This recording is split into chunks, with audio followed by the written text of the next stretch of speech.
Bonjour à tous et bienvenue sur boursicoté.com pour cette nouvelle analyse technique du CAC 40 en point matinal avec une configuration qui reprend la hausse puisque dès ce matin nous avons une ouverture donc sur un petit gap haussier.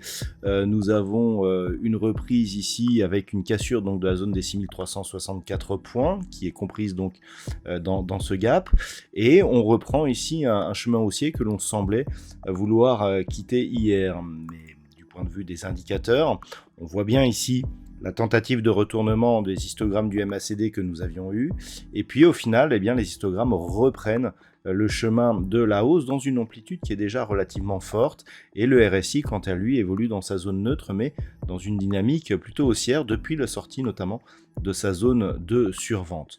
Donc d'un point de vue technique, on voit que c'est une belle reprise. On a le niveau ici des 6364 points qui était un niveau majeur. Lorsque l'on observe un petit peu ce qui s'est passé auparavant, on avait ici une rupture donc sur gap baissier qui avait accéléré un mouvement. On était venu ici sur la zone des 6100 points, et puis sur la remontée, on a commencé par combler ici ce précédent gap, et puis on marque un gap haussier qui définitivement annule celui-ci qui avait déjà été comblé, mais qui redonne un signal de force à la hausse. Donc c'est assez intéressant. On avait ici la configuration technique en double bottom qui nous donnait un objectif proche des 6450 points.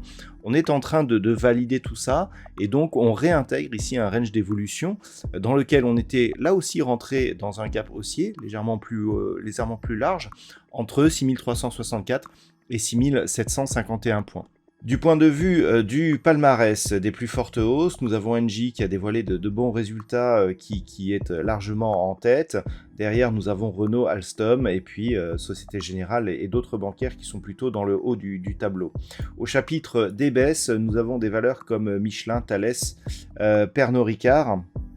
Mais concernant Michelin et Thales, il s'agit de baisses qui sont essentiellement dues au détachement d'un dividende. Donc pour aujourd'hui, ce qu'il faut surveiller, c'est un éventuel retour ici sur cette zone des 6364 points. Tant que cette zone n'est pas recassée à la baisse, on est sur une perspective plutôt haussière. On voit que la moyenne mobile 20 exponentielle, même s'il n'y a pas eu encore de contact avec la bande de Bollinger supérieure, semble agir, et ça on l'avait vu hier, comme une zone de support. Donc on surveillera ici un éventuel retour sur la zone des 6364 points. Objectif, un retour ici sur la zone intermédiaire des 6510 points.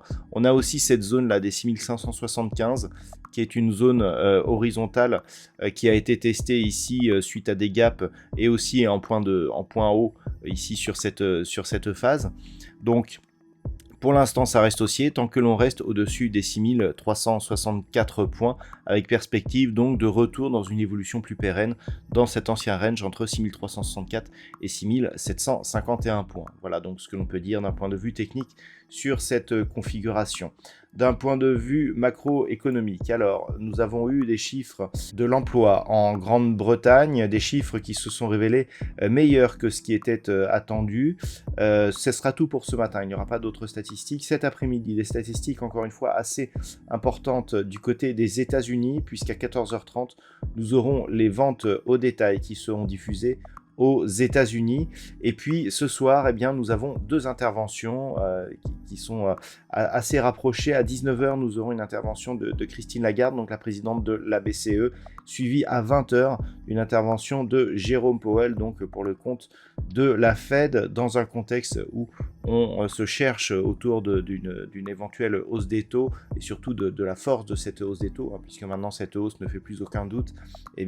Ces deux interventions rapprochées pourraient déclencher quelques volatilités sur les indices, mais aussi sur les monnaies, notamment l'euro et le dollar. Voilà donc ce que l'on peut dire ce matin. Je vous souhaite de passer une bonne séance. On se retrouve dès ce soir pour toutes les autres analyses techniques du site boursicoté.com.